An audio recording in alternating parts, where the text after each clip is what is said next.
And this will be quite a different setup. And the reason behind it is very simple. I think Milan thrives in a more dynamic setting. So this is the reason behind it. Okay, so Milan, could you start by giving us a brief introduction into Sewio? What exactly that you do at Sewio? Okay. First of all, thank you for the invitation. We're happy to have you. I very appreciate. I think you already said it. The grandma pitch is just it's indoor GPS on steroids, which makes factories better. If I have something like 2 minutes, because I like to talk about the market, I always happy to use the example of GPS technology, because in 80s, the army released the GPS technology for commercial use, and it just took like 20 years to become ubiquitous. I mean, in somewhere around 2010, lots of people started to use GPS technology for commercial applications. People, cars, trucks, etc., etc. For example, if we ask anybody here, maybe if you can raise a hand today, who from you just use GPS, like something like Google Maps, Waze, Airbnb with location, etc., etc. I think like 90%, right? Yeah. It was almost 90%. So, and this happened in around 2010 when people just got used to use location data for the daily life. So those people are also working in the factories. So they enter to the factories and they realize that GPS is actually no working under the roof, right? Yeah. So they started to ask, okay, is there any technology which can give them the location data under the roof? And this was the idea which we came back at that time at the university. So we are helping companies to locate everything what is moving under the factory roof. So this is briefly what Sewio is doing. Thank you for that. I think we understand the concept, but why did you start Sewio? What was your initial vision or intention? Yes. So normally when I'm just trying to be very honest and very open, I think most of the startups and the geeks who start to work with the technology has no clue what vision is. Like, just even for the case for us was the same. So we, at the time at the university, we started to work with the technology for indoor positioning, and we love it. And we started to play with it. We did some kind of prototypes. Just we show it on the website. And at that time, we got lots of requests from the commercial sphere. And we started to sell first kit. And the problem of having no vision at that time is actually we were working on the market which actually even did not exist. So the vision was to, okay, let's play with the technology. Let's do something. And later on, like after 10 years, right now we're realizing that even right now being acquired by American company means actually we're building the market, because right now, thanks to the acquisition, our story and our technology is getting much, much bigger vision. And right now we are part of really establishing and building the market. And maybe just as you ask about the motivation, it's time to time, it's quite known because I'm talking about it. There are two motivations. First, I was working at the university for 8 years. So doing lots of research, papers, even education. And after 8 years, I realized that the more and more results of my work is just ending in a drawer without having the impact just to somehow, I know it's a buzzword, but helping people and helping the world. So this was one thing that we started to do something. And second one, which is also quite common in this case, I'm just coming from the family business. My father and mother was operating in the manufacturing and warehousing, and my father exited company 10 years ago for certain value. And as normal son, I just decided that I need to be better than my father. So I exited for much more than my father. So it was another motivation. That's a good motivation. Yes. I can imagine. Milan, what it is that sets Sewio apart from others? Yes, I think every startup has some kind of specification, so I think no startup is the same. But if I should mention some kind of the specifics for Sewio, I mention like 4 points. First of all, Sewio is about the hardware, software, and services. So we are really like 50% of our business is pure hardware production and sell. Second, I think we will go deeper, right, in some kind of topics. Sure. Second, profitability. I am a little bit old school guy, so I would try and call us profitably. So, but and then I think this is the ecosystem and openness. So like ecosystem and openness is the third and fourth specifics for Sewio, which I am proud of, which makes Sewio different from other startups. Okay, so let's dive deeper into those 4 specifics. Yes. The first one is that Sewio is a hardware company. So could you describe how challenging it is for a hardware-focused company to succeed in a global scale? Yeah. I actually never realized this kind of the difference until Peťa Chládek from JIC wrote a post on the LinkedIn that this kind of the exit is something really, really interesting and exceptional because of Sewio is really 50% of our revenue coming from hardware, and exit hardware company is really much different job than selling software SaaS. Due diligence is much harder because you are due diligencing the hardware, software, and all the services around. And also when you are planning cash flow, so it's much tougher job because we are planning like 1.5 year ahead because all the components we were ordering like really 1 year ahead with some kind of the predicting and forecasting in advance. So this is, I think, really just some kind of difference. The next one, as you mentioned, Sewio has been profitable for 10 years, even through the COVID crisis. What's been the key to achieving this? Yes, as I mentioned, because I started to answer at the beginning, first of all, I'm in certain cases, I am a little bit old school. Always, every year when we were planning the forecasting and just preparing for P&L, so I was always with CFO planning from the bottom line with the EBITDA perspective. I know why, maybe because the family business, right? But always when we were planning, so we were planning the top line and bottom line, saying, okay, we need to grow in a certain way and we need to be profitable in a certain way. Yeah. Because of also later on, I realized I heard there is certain rule 40. I don't know how many of you knows rule 40 for the SaaS startups. Means the sum of your growth and profit should be 40. Like if you grow 20%, if you are profitable 20%, so you are applying for rule 40. It means you are super healthy and super nicely growing company. So this was your ambition. It was the ambition mostly. And what was the reality? Reality 25. Oh, that's good. But it was good. So one. always. So we kept in mind just being profitable, and very honestly, at the end of the story. After the COVID time, because before the COVID time, everybody buying companies just which were growing dramatically and nobody cares about the profit. After COVID time, I think this kind of rule 40 ambitions help us to successfully exit company into the America because they see companies growing, but we build a company which growing, but also is able to generate real money, which is EBITDA at the end. So profitability was one of the rationales which help us to sell the company at the end. I must say that you are a prime example of how to make the most of our innovation ecosystem here in Brno region. So what resources and opportunities have you taken advantage of? Yes, thank you. This is really what... The list is long, I know. I would mention 5. Okay. I would mention 5. I already mentioned the first one, and this is really... It's not my idea. I just, again, Peťa Chládek from JIC came to me and said, hey, Milan, this is the real perfect example how startup, and this is what I really want to encourage in our startup, that really Brno can be super leveraged. I think we are a good example. First, this one is the university ecosystem. We just came from the university, did a PhD, so we learned something, and within 10 years, we are going there for presentations, and we are getting the best talents from the local universities. So this is one good example how to cooperate and how to leverage potential with the universities, and we continue. For example, in those days, we are building the Sewio Global Lab of Indoor Location Positioning Technologies at the Brno University of Technology. Second one, JIC, for sure. So we came there, we got the offices, we got some kind of the mentoring. So JIC for sure, I will be talking a bit more about it. But what is nice story that Sewio was invested from the first client of JIC, which was Vysoft, Václav Muchner and all the managers. So we really just as they grow with JIC, so we got the money from the first client of the JIC.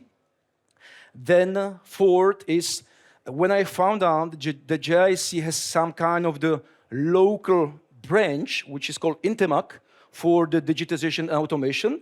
So we get in touch with another JIC subsidiary. And from Intemac, we just use the Intemac as the test bed at the beginning. And within 5 years, we turn Intemac from the test bed into the real business center of Sewio, because we use Intemac for the onboarding of the employees, for the showcasing for the students, bringing there the partners, and also onboarding the partners. So this was the fourth, and we have the fifth, actually, and this is the entire ecosystem of the South Moravia. Because really, this is something which I think we are very good in, like really just to just network, get in touch with the people. Yeah. And I think I would like to try to do some kind of test here. Okay. So maybe can you raise the hand here in the hall who got in touch with the Sewio, when you advise Sewio or when I advise you within last 10 years? Just right now we have here like 30, maybe 20, 30 people. Nice. So means just this is something like just we are just getting advice and we're really happy just to get advices. Also, the share in the same way. You mentioned as the fourth specific of Sewio, the culture of sharing.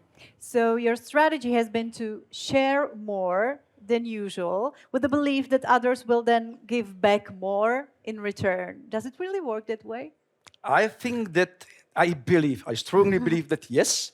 And actually, this is also not I saw the example 10 years ago when I very honestly met with one guy when we got investment from the Wysoft. So really at the beginning, when we just got investment, Bashek Muna told me, hey, we're giving you certain money. It wasn't great money. But he told me the rest of the valuation you get in the people.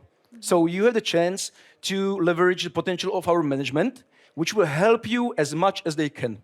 So I took this advice, or I took this kind of the offer that I can really leverage everybody in the Wysoft just to give me advice.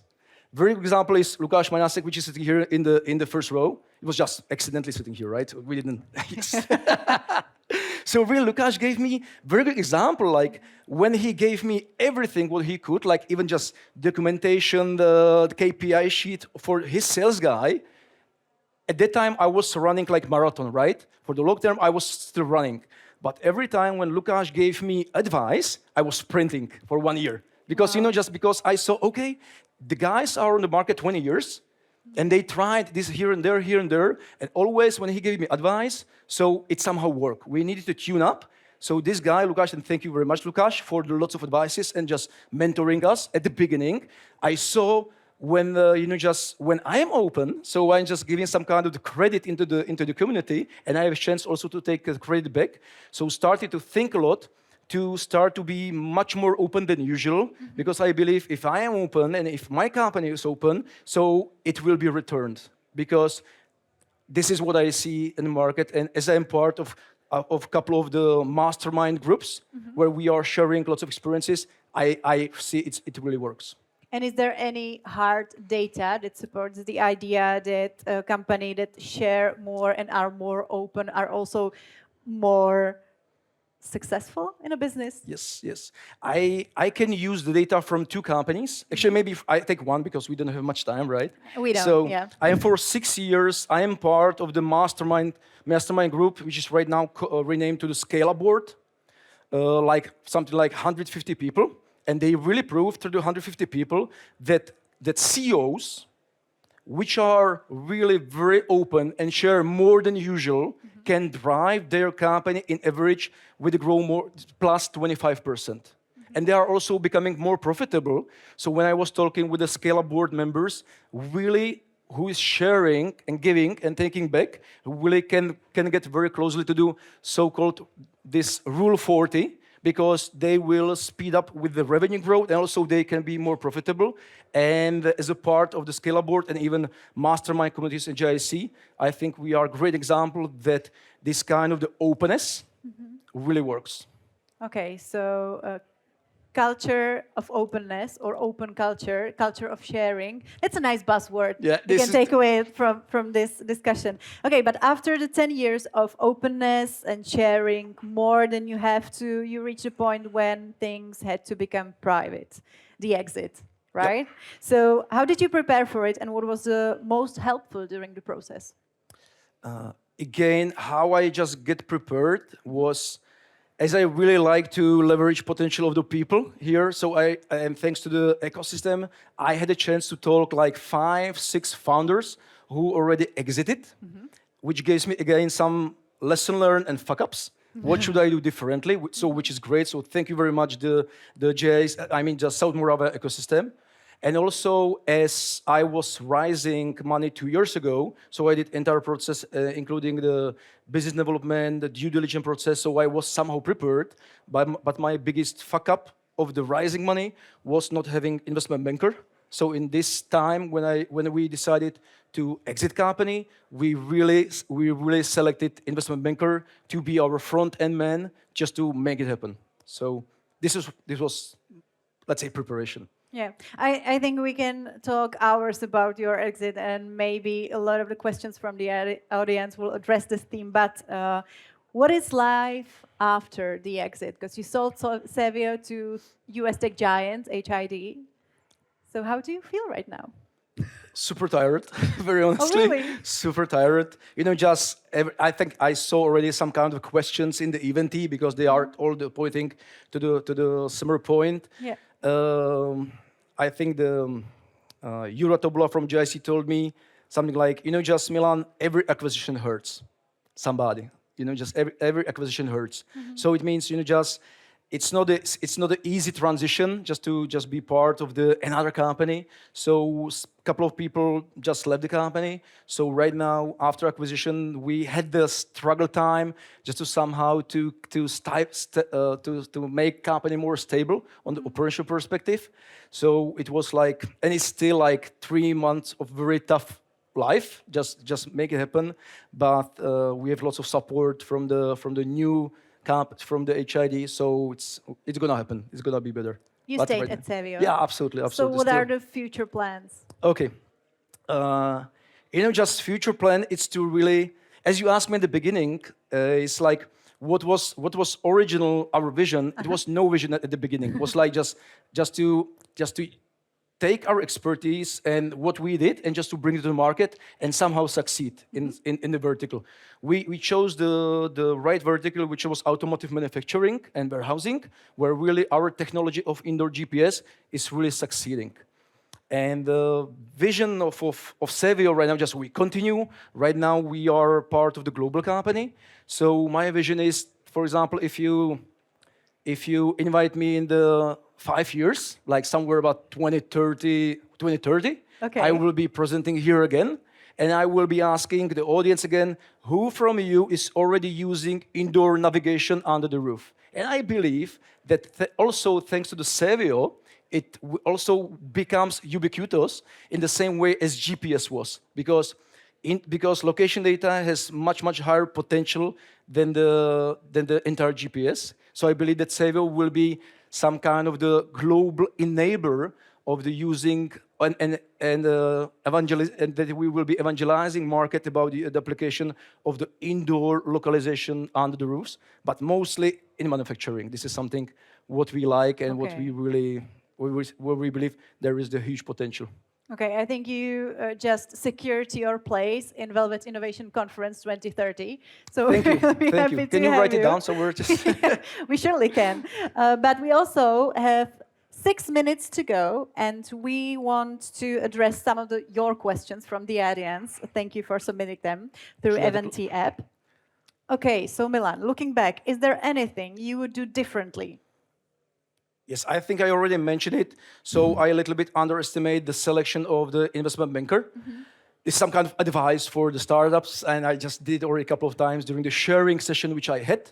So rather than the interviewing the M&A company itself, because we did some kind of the review of the 10 M&A boutiques. So I would rather interview the guy, the M&A advisor, who will be my counterpart for the 1 year, because this is something what I didn't did correctly, and it took me lots of hairs from my head. But thank you for sharing. Okay, what was the employees' reaction to the exit? I think I already mentioned that acquisition hurts, and that's the answer. So time to time, just people don't take it as the opportunity. Some people see it as the risk for the future. So the reaction was that some people just left the company, and our goal was to find the right way how to stabilize it. Yeah, and this next question is connected to this topic because Wojciech Maszek is asking: did you keep the exit secret from the rest of the company, or when did you reveal it? Yeah. We just keep it totally secret because the rule saying, or just statistics says that 9 of the 10 exits are super secret, and we took it in the same way, based again on the advices of the founders here in the Brno, which did in the same way, and because we believe that if it will be just only in the hands of few people, it can happen. So that's why we decided to go very secretly. Next question: when did you think of the exit for the first time? 10 years ago, when my father exited. No, just kidding. You see, it really may happen. Like my father was operating 30 years business of the warehousing on manufacturing, and I actually was part of the entire exit process of my father business. So I think, hey, it's actually some kind of fun. I mean, fun, and you learn a lot. So at that time, it just came to my mind when we found the company. Maybe one day, Sewio will be also exited with some, let's say, good partner, good company. So this is first time when I think, okay, this is something what really may happen. And for sure, when we in 2015, when we let investor in. I didn't realize at the time, but it means you need to sell the company, right? Just to make the return. So very, very at the beginning, because when you sell the share, you need to exit. Okay, this is a tricky one. Can you share more on how was your valuation done for the exit? Actually, I have very strong thank you. Sorry, guys. Yeah. The next question: how about indoor sports segment? Have you considered? Yeah, thank you very much. And this is something what I wanted to mention when I wanted to describe Sewio, like in just what Sewio is about. And I think one of the specific for Sewio is also that we were able very quickly to decide what not to do. And we saw that, for example, in the segment like museums, sport, retail, army, there is lots of competitors, that our technology is not the right fit. So I think just after 3 years being on the market, we decided what not to do. And we teach our sales guys not to sell into the sport, not to sell here and there, and just purely focus on the manufacturing. So we consider it, we did it. We just, for example, we have like 5 installations in Czech Republic. We're tracking, I think, the women basketball team, ice hockey team, like 2017-18. And then we decided to stop doing it because as a CEO, I realized that we are defocusing R&D, sales, marketing, and it means we are going to do everything and nothing in the same time. So is it a closed chapter or something? It is absolutely a closed chapter. Okay. Absolutely closed chapter. It's forbidden to sell into the sport. Okay, I understand. Thank you for answering that. So what would you have done differently if you were to do it again, both business buildings and during the transaction? I think I already answered, like, regarding transaction, the banker differently. Maybe to time to time decide to do changes much more quicker, but it's quite very general, right? So differently, honestly, I don't know. Right now, I don't know what I would do differently. Maybe to be really more strict CEO, because time to time I'm too soft, like just to keeping people who are not performing for the years and years and years. So right now, when I see so to save the company, for example, time to time, I should do decisions much quicker. Okay. But I think every CEO says the same. The last questions we have time for. Who helped you the most during the process? Okay, one name, Katarina. Katarina is our CFO. She was working 2 years, all day, nights, just to make it happen. So she was my right hand because she really did a great job. So if you ask me this question, automatically came to my mind, Katarina. Okay, Milan, thank you for sharing your story and answering questions from the audience. Milan Šimek, everyone. Thank you very much.